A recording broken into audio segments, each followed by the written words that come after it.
Have you ever wondered how faith can be a shield in times of distress? In the ebb and flow of life, we often find ourselves in the midst of turmoil, questioning our strength, our resilience, and our faith.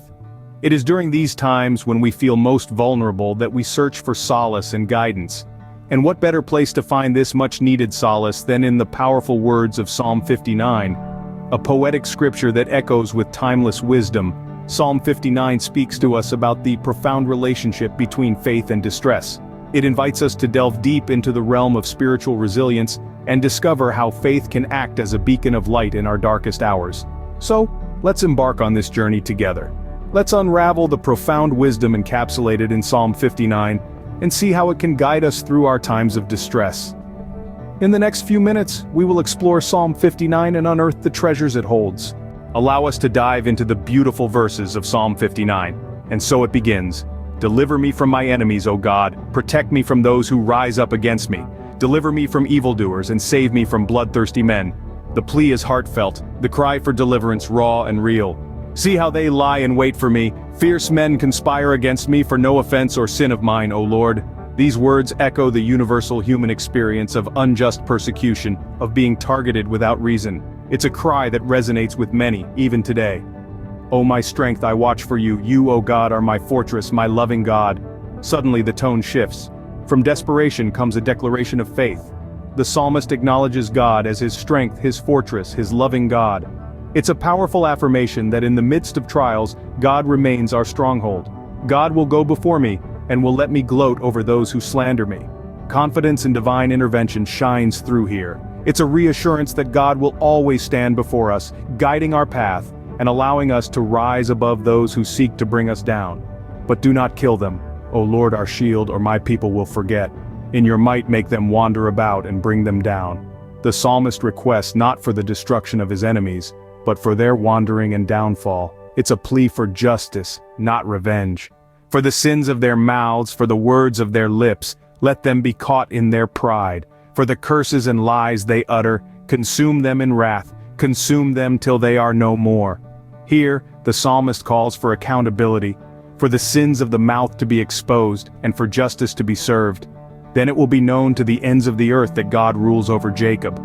This is a proclamation of God's sovereignty, a reminder that the God who delivers is also the God who rules. They return at evening snarling like dogs and prowl about the city. They wander about for food and howl if not satisfied. The psalmist paints a vivid picture of his adversaries, likening them to unsatisfied dogs, prowling and howling. But I will sing of your strength. In the morning I will sing of your love, for you are my fortress, my refuge in times of trouble. Despite the trials, the psalmist chooses to sing of God's strength and love. He acknowledges God as his refuge, his safe haven in times of trouble. O my strength, I sing praise to you.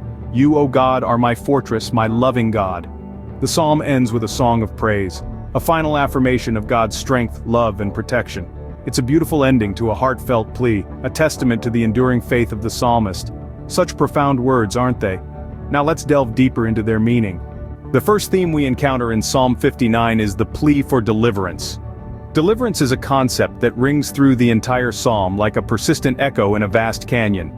It's a cry from the heart, a plea for rescue from danger or suffering. As we delve into Psalm 59, we find the author David in a dire situation. He is surrounded by enemies, his life in peril, and he turns to the only source of true deliverance, God. David's plea is not just a cry for physical safety, but for spiritual salvation. He seeks refuge in God's strength, his fortress in times of trouble.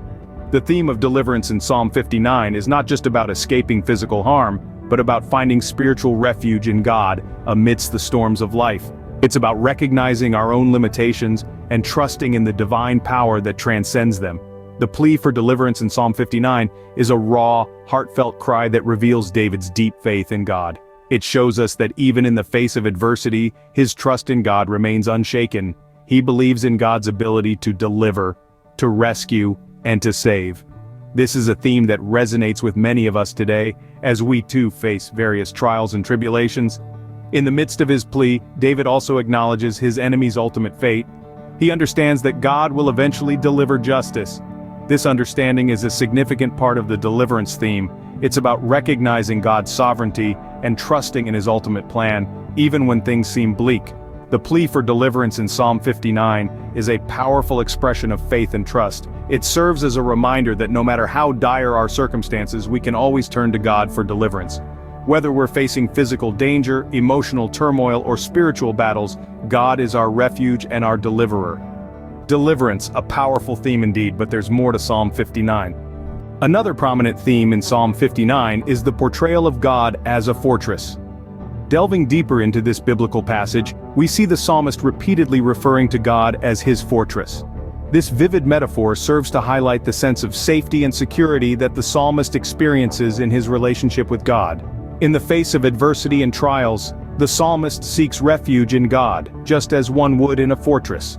The psalmist's repeated invocation of God as a fortress underscores his deep-seated faith in God's protection and his unwavering belief in God's power to shield him from harm.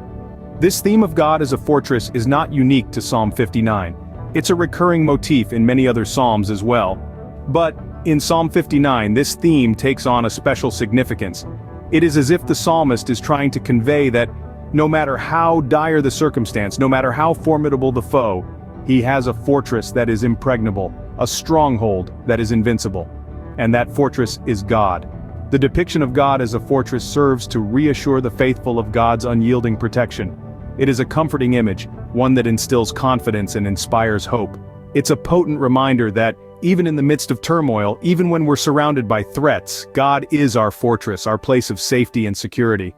This theme also underscores the concept of divine providence. It speaks of a God who watches over us, who shields us from harm, who stands as our fortress in the face of adversity. It is an affirmation of the psalmist's unwavering faith in God's protection and his belief in the power of prayer. So, as we delve into Psalm 59, let's remember this powerful image of God as a fortress. Let's allow it to inspire us, to reassure us, to bolster our faith. Because in the words of the psalmist, God is our refuge and strength, an ever-present help in trouble. God is a fortress, a comforting image, but there's still more to explore in Psalm 59. The final theme we find in Psalm 59 is the call for God's judgment. As we delve further into Psalm 59, we encounter the theme of divine judgment. This theme is not a plea for vengeance, but rather a cry for justice, for God to set things right in a world often fraught with injustice and chaos. In this psalm, David calls upon God to judge his enemies. He does not take matters into his own hands, nor does he wish for personal revenge. Instead, he places his trust in God's divine judgment, knowing that only God can deliver fair and righteous judgment. Consume them in wrath, consume them till they are no more, David prays in verse 13. He is not asking for personal satisfaction, but for God's justice to be done. He is expressing his faith in God's ultimate control over the world, including its injustices. This theme is significant because it speaks to the human desire for justice, a desire that is often unmet in our earthly existence. It reminds us that while we may not always see justice in our own lives, we can trust in God's divine judgment and ultimate control over the world's events. It's also important to note that David's plea for God's justice is not isolated. It is intertwined with his expressions of trust and praise. This suggests that calling for God's judgment is not an act of despair, but rather an act of faith. It is a recognition that God is sovereign, that he is in control, and that he will ultimately bring about justice in his own perfect timing. So while Psalm 59 is a plea for protection and a song of praise, it is also a call for God's judgment.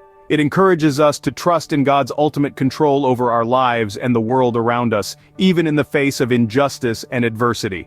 A call for God's judgment, a plea for justice. These are the core themes of Psalm 59. As we reflect on Psalm 59, we see it as more than just a song. It's a plea, a fortress, a call for justice. This psalm, penned by David during one of his darkest hours, is a testament to unwavering faith amidst challenging circumstances and a profound reflection on the nature of divine justice.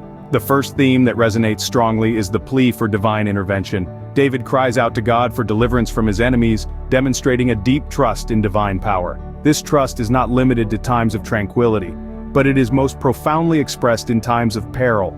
It's a reminder for us that in our own moments of despair, we too can reach out, express our fears, our sorrows, our pleas to a divine entity.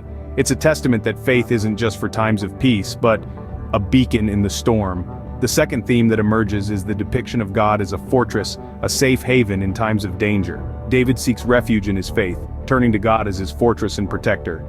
This metaphorical fortress is a powerful symbol of faith's role as a shield against adversity. It's a reminder that our faith, whatever form it may take, can provide a sense of security and peace, even when the world around us seems to be in turmoil. The third theme is the call for divine justice.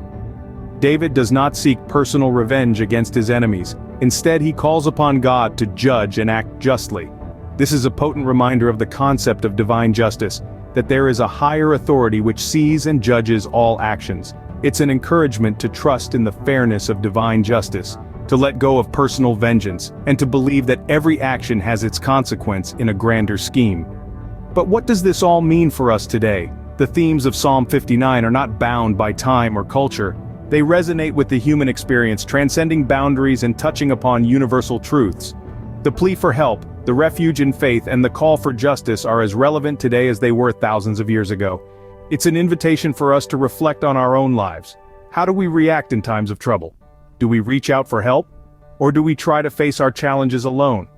Do we find solace in our faith? Or do we let fear and uncertainty overwhelm us? Do we seek revenge? Or do we trust in the fairness of a higher justice? These are not easy questions to answer, but they are worth contemplating. They push us to consider our values, our beliefs, and our actions. They challenge us to grow, to evolve, and to strive for better. So, as we conclude our journey through Psalm 59, let's carry these themes with us. Let's remember that it's okay to ask for help, to seek refuge in our faith, and to trust in divine justice. And most importantly, let's strive to apply these lessons in our daily lives, to live with purpose, with faith, and with a sense of justice. May the wisdom of Psalm 59 guide you in your journey of faith. Until next time, stay blessed.